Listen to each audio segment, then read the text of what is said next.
चौपाल देखने वाला सबला दर्शका ने राम राम सा भाई। आज की चौपाल में आप चर्चा कर रहे हैं रक्तदान महादान, क्योंकि 14 जून ने मनाया जावे है विश्व रक्तदाता दिवस।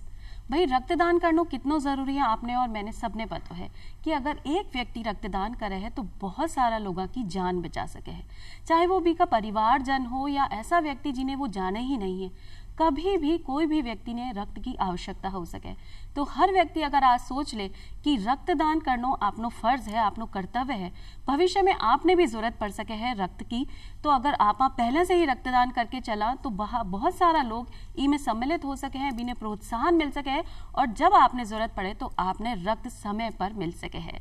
और जहाँ की रक्तदाता दिवस की बात हो रही है तो जब तक रक्तदाता नहीं है तो रक्तदान हो ही नहीं सके है। अपनी संतुष्टि के साथ में, अपनी सम्मति के साथ में आपने रक्तदान करना चाहिए जिसे दूसरा को भी भलो सके। जी हाँ, आज की चौपाल में आप यही चर्चा करने वाला है कि रक्तदान महादान है और आप रक्तदान किया कर सका, कौन कौन सा व्यक्ति रक्तदान कर सके हैं और कौन कौन सा व्यक्ति रक्तदान नहीं कर सके हैं। के लिए चर्चा करवा के लिए पधार्या है डॉक्टर अमित शर्मा जी, जो कि वरिष्ठ आचार्य एवं विभाग अध्यक्ष हैं ट्रांसफ्यूजन मेडिसिन विभाग, SMS अस्पताल यानी सवाई मानसिंह अस्पताल जयपुर से। डॉक्टर साहब थाको बहुत बहुत स्वागत है चौपाल में। मैं आपको बहुत बहुत धन्यवाद देना चाहता हूं कि आपने एक श्रेष्ठ और पुण्य कार्य के लिए मुझे यहाँ आमंत्रित किया, जिससे मैं रक्तदान के लिए लोगों को जागरूक कर सकूं और उनको बारे में कुछ नई जानकारियां दे सकूं जी।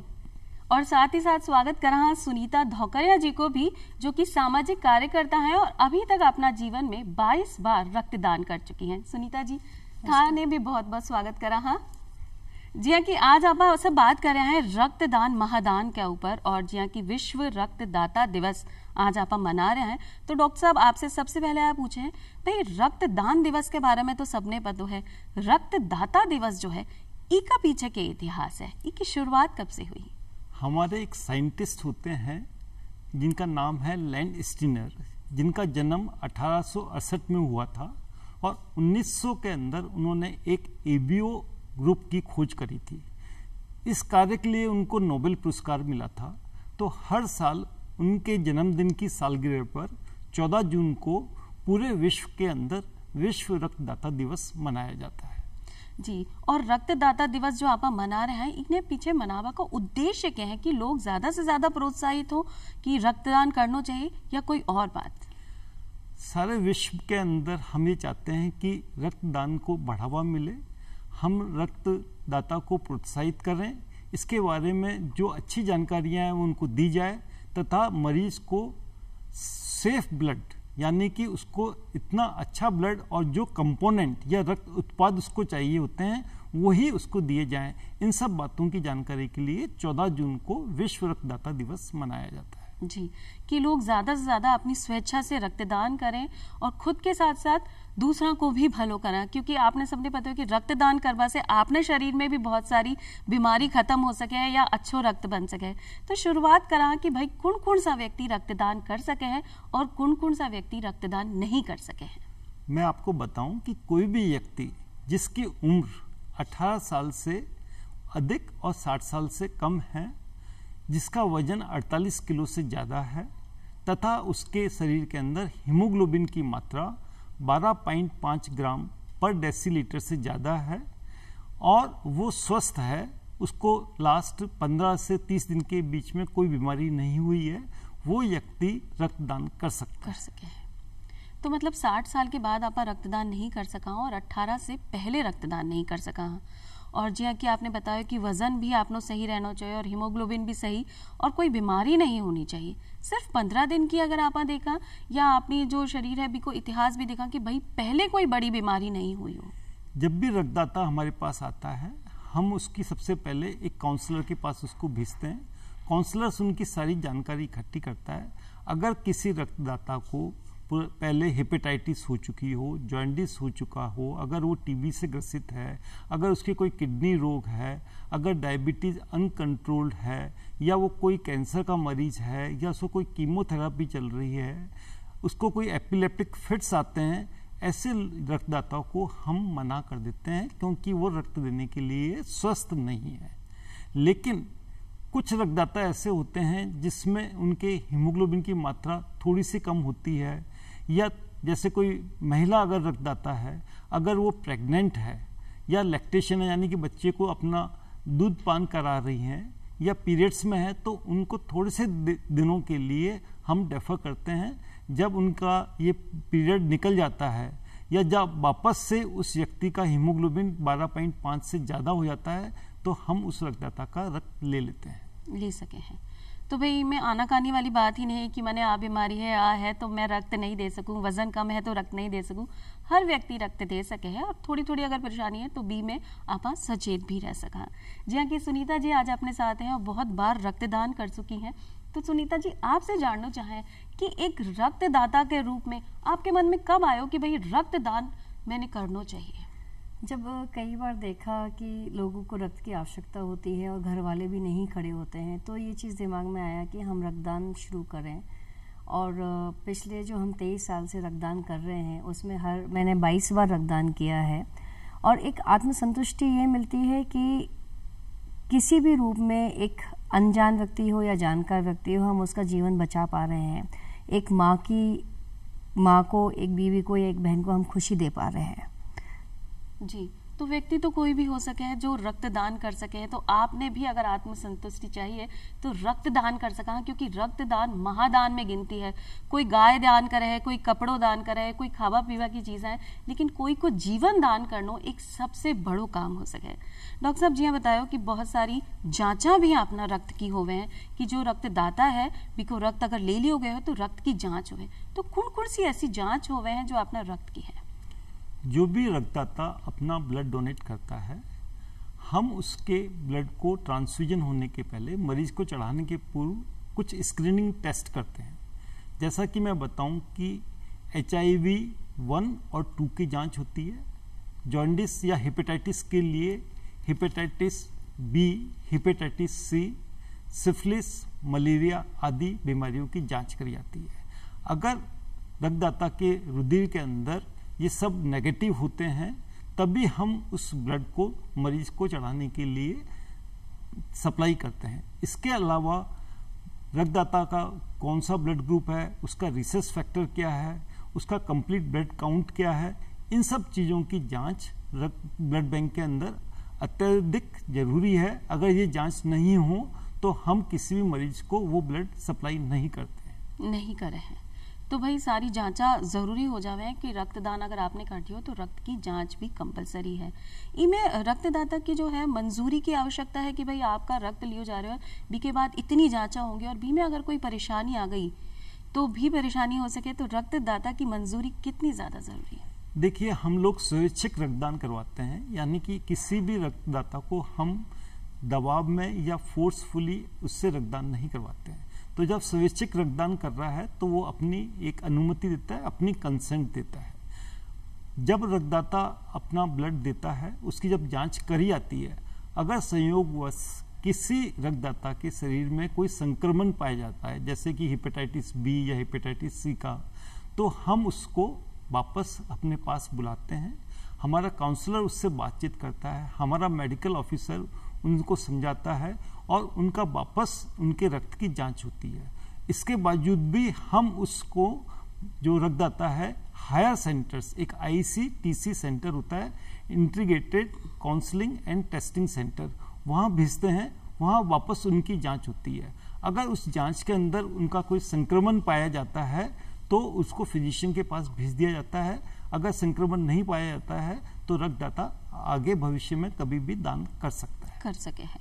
तो आप जीवन में आपने कितनी बार रक्तदान कर सका? हाँ, जहाँ कि 18 साल की उम्र से 60 साल तक आप कर सका, तो कितनी बार रक्तदान कर सका? देखिए, अगर कोई पुरुष रक्तदाता है तो वह हर 3 महीने बाद ब्लड डोनेट कर सकता है।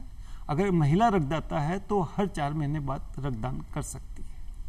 महिला और पुरुष में फर्क है कि पुरुष 3 महीने बाद कर सके और महिला 4 महीने बाद? देखिए, प्रकृति के भी कुछ नियम हैं। आप देखते हैं कि महिला को मासिक धर्म होता है जिसके अंदर उनके ब्लीडिंग होती है, तो उनके अंदर आयरन की और हीमोग्लोबिन की मात्रा कम हो जाती है।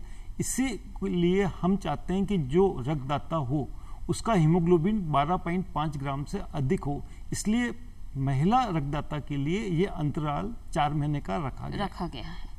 तो जब अंतराल भी है तो आपने सावधानी भी कुछ बरतनी होगी, जैसे कि आपने बताया कि महिलाओं ने 4 महीने बाद रक्तदान करना चाहिए। तो जो रक्तदाता है, अगर मैंने कल रक्तदान करना है तो रक्तदान से पूर्व मेरे को क्या क्या सावधानी बरतनी चाहिए? कोई भी रक्तदाता जब हमारे ब्लड बैंक में आता है तो हम उससे पूछते हैं कि आपने पूरी नींद निकाली कि नहीं, आप बिल्कुल हेल्दी, स्वस्थ और अपने आप को बेहतर महसूस कर रहे हैं कि नहीं, उसने कोई 24 घंटे के अंदर शराब का सेवन तो नहीं किया, कोई नशा तो नहीं किया है। उसके बाद उसको हल्का जो ब्रेकफास्ट होता है वो करना जरूरी होता है। उसको तलर पेय पदार्थ रक्तदान के पूर्व हम देते हैं। रक्तदान का जो प्रोसीजर होता है उसके अंदर मुश्किल से 5 से 7 मिनट के अंदर 350 ml की मात्रा ले ली जाती है। रक्तदान के पश्चात उसको 15 से 20 मिनट तक हम आराम कराते हैं। उसके पश्चात हमारे जो टेक्नीशियन या नर्सिंग स्टाफ होता है, जहां सुई लगाई जाती है वहां बैंडेज लगाई जाती है। उसके बाद उनको फिर हल्का नाश्ता और तलर पदार्थ दिए जाते हैं। उसके बाद उनको ये हिदायत दी जाती है कि आज आप कोई स्ट्रेनियस एक्सरसाइज यानी कि कोई ज़्यादा श्रम का कार्य न करें, आप धूप के अंदर ना जाएं, ज़्यादा सीढ़ियाँ ना चढ़ें और 1 घंटे के अंदर कोई व्हीकल ना चलाएं। इसके अलावा वो अपना कोई भी कार्य जो नियमित सामान्य रूप से आराम से कर सके हैं। तो रक्तदान से पहले और रक्तदान के बाद की सावधानियां आपने डॉक्टर साहब ने बता दी हैं कि भाई कोई भारी काम आपने नहीं करना है और सारों काम सही तरीका से, और रक्तदान करना है तो कुछ खा पी कर आपने करना चाहिए। जैसे कि सुनीता जी, आप बहुत बार रक्तदान कर चुकी हैं, तो आपने कोई परेशानी ऐसी आई कि भाई रक्तदान के बाद कमजोरी आ जाए? क्योंकि लोगों को मिथ है कि भाई रक्तदान करूंगा हमारे शरीर में कमजोरी आ जाएगी, खून की कमी अगर मने हो गई तो खून कौन देगा। ऐसी कोई परेशानी थाने भी आई? नहीं, ऐसी परेशानी कभी भी नहीं आई है, क्योंकि जैसे डॉक्टर्स टीम पहले एडवाइस करती है कि आपको तरल पदार्थ लेना चाहिए, आपको हीमोग्लोबिन प्रॉपर हो, आपका डाइट पूरी हो, तो उस कारण से ये चीज़ें सही रहती हैं, तो कभी परेशानी नहीं आती है। अगर हम डॉक्टर्स के इंस्ट्रक्शंस जो हैं उनकी गाइडेंस में अगर हम काम करेंगे तो हमारा इसमें कोई दिक्कत नहीं आएगी, और हम दूसरे दिन से हम अपना नॉर्मल रूटीन जो है वो पूरा हम कर सकते हैं जी। तो कोई परेशानी नहीं आवे है? नहीं। तो इनमें फायदा भी है रक्तदाता ने? हाँ, फायदा भी है रक्तदाता ने। दो चीजें हैं, एक तो अपने आप को आत्मसंतुष्टि मिलती है कि आपने किसी का जिंदगी बचाई। दूसरा ये है कि जैसा हम ये कहते हैं कि अपना नया रक्त जो और बनेगा वो और ढंग से और अच्छा बनेगा, और हम अगर टाइम से डोनेट करते रहेंगे तो नई चीज, नया रक्त जो बनेगा वो हमें और स्फूर्ति देता रहेगा जी। तो आपने रक्तदाता की जुबानी ही सुन लियो कि नयो रक्त आपने बन तो जावे है, और डॉक्टर साहब से भी जान लिया कि डॉक्टर साहब कहीं सच में रक्तदान करवा से आपनो शरीर स्वस्थ रहे? बिल्कुल, अगर आप नियमित रूप से रक्तदान करते हैं, देखिए जैसा कि सुनीता जी ने बताया कि जो आत्मिक संतुष्टि होती है, जो अंदर से आपको खुशी महसूस होती है, उसका तो कोई जवाब ही नहीं है। इसके अलावा मैं बताऊंगा कि आपके शरीर में कुछ अच्छे हार्मोन होते हैं, जिनको कि सीरोटोनिन हुआ, एंडोर्फिन, ऑक्सीटोसिन नाम के हार्मोन्स रिलीज होते हैं। तो वो आपके लिए शरीर में और स्फूर्ति देते हैं और आपके शरीर के लिए बहुत फायदेमंद होते हैं। इसके अलावा आपको मैं बताऊं कि जो व्यक्ति रक्तदान करता है उसके शरीर में से कोलेस्ट्रॉल की कमी होती है। आयरन भी अगर ज़्यादा है तो वो हार्ट के ऊपर अच्छा प्रभाव नहीं डालता। तो आप ये देखिए कि जो लोग नियमित रूप से रक्तदान कर रहे हैं उनके हृदय रोग से संबंधी बीमारियों की आशंका बहुत कम हो जाती है। इसके अलावा जो आपकी बोन मैरो है, जहाँ ब्लड बनता है, वो उसकी क्वालिटी और क्वांटिटी दोनों इम्प्रूव होती है, तो आपके शरीर में कभी रक्त की कमी नहीं रहती है। साथ ही साथ मैं आपको ये बताना चाहूँगा कि जो भी रक्तदाता है, जैसे मैंने आपको बताया कि HIV, hepatitis B, hepatitis C, syphilis, malaria, rhesus factor, blood group और कंप्लीट ब्लड काउंट की जांच होती है। उसको एक डोनर कार्ड दिया जाता है, जिससे कभी भी वो अपने परिवार या किसी रिश्तेदार की जरूरत पड़े तो उसको ब्लड दिला सके।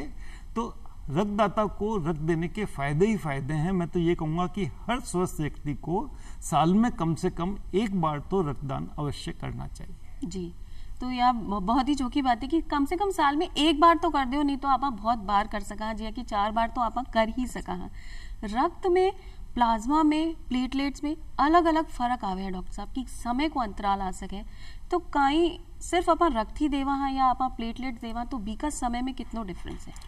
देखिए, आपको बताएं कि जो हम रक्तदाता से रक्त लेते हैं उसको हम मशीनों के द्वारा अलग अलग कंपोनेंट्स में विभक्त कर लेते हैं। यानी कि जो होल ब्लड होता है उससे हम पैक्ड रेड सेल्स बनाते हैं, प्लेटलेट्स बनाते हैं, एफएफपी फ्रेश फ्रोजन प्लाज्मा और क्रायोप्रेसिपिटेट बनाते हैं। हर एक की उम्र अलग होती है। अगर होल ब्लड की बात करें तो उसकी उम्र 35 दिन होती है, पैक्ड रेड सेल की उम्र 42 दिन होती है, प्लेटलेट्स की उम्र 5 दिन होती है और एफएफपी फ्रेश फ्रोजन प्लाज्मा की उम्र 1 साल और क्रायोप्रेसिपिटेट की उम्र 1 साल होती है। जिनमें हीमोग्लोबिन की कमी होती है वहाँ पैक्ड रेड सेल्स दिया जाता है। अगर प्लेटलेट्स की कमी है तो आरडीपी या एसडीपी दी जाती है। अगर किसी रक्त का थक्का जमने के लिए जो कोगुलेशन फैक्टर्स की अगर कमी होती है तो वहाँ एफएफपी दी जाती है। और अगर किसी फिब्रिनोजन नाम का एक घटक होता है उसकी कमी है तो क्रायोप्रेसिपिटेट दिया जाता है। यानी कि एक रक्तदाता 1 यूनिट से 4 मरीजों की जान बचाता है। और मैं तो आपको ये कहूँगा कि वो 4 मरीज की नहीं, वो 4 परिवार को बचाता है और समाज को एक नई दिशा देता है। जी। और डॉक्टर साहब, लोगों में भ्रांति भी है कि भाई बहुत सारा खून, मतलब 1 बोतल खून निकाल लियो जावे, तो कितनी मात्रा में एक स्वस्थ व्यक्ति आपनो रक्तदान कर सके है? एक स्वस्थ व्यक्ति जिसका कि वजन अगर 70 किलो है तो उसके शरीर में 5 लीटर ब्लड होता है। अब आप देखिए कि अधिकतर लोग 60 से 80 किलो के वजन के होते हैं, तो यानी कि एक स्वस्थ व्यक्ति के शरीर में 5 से 6 लीटर खून होता है। उसका केवल 20वां हिस्सा यानी कि 350 ml या 450 ml ब्लड ही हम लोग लेते हैं। उसके शरीर का 20वें हिस्से का भाग यानी कि इतनी छोटी मात्रा के अंदर उसका रक्त लिया जाता है जिससे उसको ना तो कोई हानिकारक प्रभाव पड़ता है और ना उसको किसी प्रकार की कोई तकलीफ होती है। जी, तो भाई कमजोरी की तो बात है ही नहीं, क्योंकि रक्तदान करवा के बाद आपने थोड़ा सा चाय नाश्तो भी कराया जावे और 1 घंटा अगर आप आराम कर लेवा तो बी के बाद आपनो शरीर में रक्त दोबारा से बनने लग जावे और 3-4 दिन में शायद डॉक्टर साहब बन जाते होगो पूरा आपने रक्त। ये जो अपना ब्लड के अंदर 2 पदार्थ होते हैं, एक प्लाज्मा होता है जो तरल पदार्थ होता है और एक कोशिकाएं होती हैं जो आरबीसी, डब्ल्यूबीसी और प्लेटलेट्स कहलाती हैं। जो तरल पदार्थ की कमी है वो 24 घंटे के अंदर पूर्ण हो जाती है और जो सेल्स हैं उनकी कमी 5 सप्ताह के अंदर पूरी हो जाती है। लेकिन प्रकृति ने हमको बहुत कुछ दिया है। हमारी स्प्लीन से भी कुछ ब्लड जो होता है वो शरीर के अंदर आ जाता है। यानी कि अगर आप रक्तदाता अगर रक्तदान कर रहा है और खुद आकर रक्तदान करे तो उसको पता लगेगा कि रक्तदान से किसी प्रकार का कोई असर शरीर पर पड़ता ही नहीं है, बल्कि स्फूर्ति आती है, आत्मसंतुष्टि होती है और बहुत फायदे ही फायदे हैं। और जी हाँ, कि डॉक्टर साहब ने बताया कि बहुत अच्छा हार्मोन रिलीज हुए हैं तो इंसान खुश भी रहे हुए है। एक आत्मसंतुष्टि के बाद लगे ही है कि आज मैंने बहुत अच्छा काम किया है। आपने जीवन में कम से कम 2-3 व्यक्ति की तो जान आज मैंने बचा ही ली है, तो एक मन में भी प्रसन्नता आवे है। सुनीता जी, जी हाँ, आप ब्लड डोनेशन कैंप लगावा हाँ, तो आप कई चीज़ों को ध्यान रखो हो कि भाई कैंप में क्या सुविधा होनी चाहिए और ज़्यादा से ज़्यादा लोग आकर रक्तदान करें? इसके लिए हम सोशल मीडिया के थ्रू अपना कैंपेन भी चलाते हैं। स्कूल्स में जाके हम बताते हैं, हालांकि स्कूल के बच्चे डोनेट नहीं कर सकते क्योंकि वो 18 साल से कम के होते हैं, लेकिन ये है कि वो भविष्य के रक्तदाता हैं, तो उनको ब्लड डोनेट करने में हमें क्या फ़ायदे हैं, क्या है, तो ये चीज़ें होती हैं। तो वो अपने घर जाके अपने पेरेंट्स को भी बताते हैं, तो उनके जो माता पिता हैं वो भी इस चीज़ में हमें सहयोग करते हैं। अखबार के थ्रू होता है, जितना सोशल मीडिया के थ्रू हम कर सकते हैं वो बताते हैं। कई बार लोगों को जो भ्रांति होती है या नहीं कभी डोनेट किया होता है, एक डर बैठा होता है, तो उनको सिर्फ ये कहते हैं कि आप आके हमारे साथ में खड़े होइए, आप सिर्फ देखिए इस चीज़ को कि रक्त कैसे देने के बाद में एक इंसान जो रक्त दे रहा है उसको कोई तकलीफ तो नहीं हो रही है। वो लोग देखते हैं और अगली बार के लिए वो खुद तैयार होते हैं इस चीज़ के लिए कि नहीं, हमने पिछली बार ये चीज़ देखा था कि ऐसा किसी के साथ में कोई दिक्कत नहीं हुई है, तो वो रक्त देने के लिए स्वयं आगे आते हैं। मतलब मन से शांति हो जावे कि भाई कोई परेशानी नहीं है, तो अगली बार आप खुद भी काम कर सका। डॉक्टर साहब, जी हाँ, कि आपने रक्त जांच की बात करी, रक्तदाता की बात कर ली, लेकिन जो रक्त प्रापक है, मतलब जो ने रक्त चढ़ाया जाएगा, भी की सुरक्षा को कितना ध्यान दिया जावे? देखिए, जो भी रक्त मरीज होता है उसको वार्ड में ही ब्लड चढ़ाया जाता है। रक्त चढ़ाने के पूर्व सबसे पहले तो हम रोगी की पहचान करते हैं कि क्या ये वही रोगी है जिसको कि वास्तव में ब्लड चढ़ाना है, क्योंकि कई बार वार्ड में एक ही नाम के कई मरीज होते हैं। जब हम पहचान पक्की कर लेते हैं उसके बाद उनका ब्लड प्रेशर, रेस्पिरेशन, उनकी जो बीपी कितना है, उनकी जनरल कंडीशन कैसी है, उनकी पल्स रेट कितनी है, कोई उनको कोई तकलीफ तो नहीं है, कोई उनको टेम्परेचर तो नहीं है, कोई बुखार तो नहीं है। जब हम उनको रक्त चढ़ाते हैं, जो शुरू के जो 15 मिनट होते हैं वो बहुत उपयोगी होते हैं, क्योंकि कभी कभी रक्त चढ़ाने से कोई रिएक्शन हो सकती है, तो उनका 15 मिनट तक तो डॉक्टर वहाँ से बिल्कुल हिलता नहीं है। फिर हर घंटे के अंदर आकर उनका ब्लड प्रेशर, रेस्पिरेशन, पल्स, सब चीज़ों की जांच होती है। और 1 यूनिट जो ब्लड होता है वो 3.5 से 4 घंटे के अंदर मरीज को चढ़ा दिया जाता है। पूरे टाइम वहाँ पूरा स्टाफ वहाँ होता है, डॉक्टर्स वहाँ होते हैं। जब मरीज को ब्लड चढ़ाने के बाद 4 घंटे बाद हम ये भी पूछते हैं कि उनको पेशाब हुआ कि नहीं। अगर उनको पेशाब हुआ, अगर कोई लाल रंग का पेशाब होता है या कोई पेशाब का कलर बदल जाता है, तो भी हम उसकी वापस से जांच करते हैं कि कोई ब्लड चढ़ाने से तो कोई इनको रिएक्शन नहीं हुई है। लेकिन मैं बताना चाहूँगा कि 1000 अगर हमने मरीजों को खून चढ़ाया तो उसमें से मुश्किल से 1 मरीज को थोड़ी बहुत कोई रिएक्शन हो सकती है। अदरवाइज क्योंकि हम प्रॉपर ग्रुपिंग करते हैं, क्रॉस मैच करते हैं, पूरे प्रिकॉशंस लेते हैं, और मरीज को जब रक्त चढ़ाया जाता है तो उसकी पूरी निगरानी मेडिकल ऑफिसर के द्वारा करी जाती है कि जो रक्त प्रापक है, बी के लिए जो रक्त आया है, बी की जांच तो पहले ही हो चुकी है कि रक्त में तो कोई खराबी हो ही नहीं सके, बस एक चढ़ावा को जो तरीको है वो डॉक्टर्स की निगरानी में होवे तो बी ने कोई परेशानी नहीं है और बहुत सही तरीका से, बहुत सावधानी पूर्वक आप प्रक्रिया होवे है।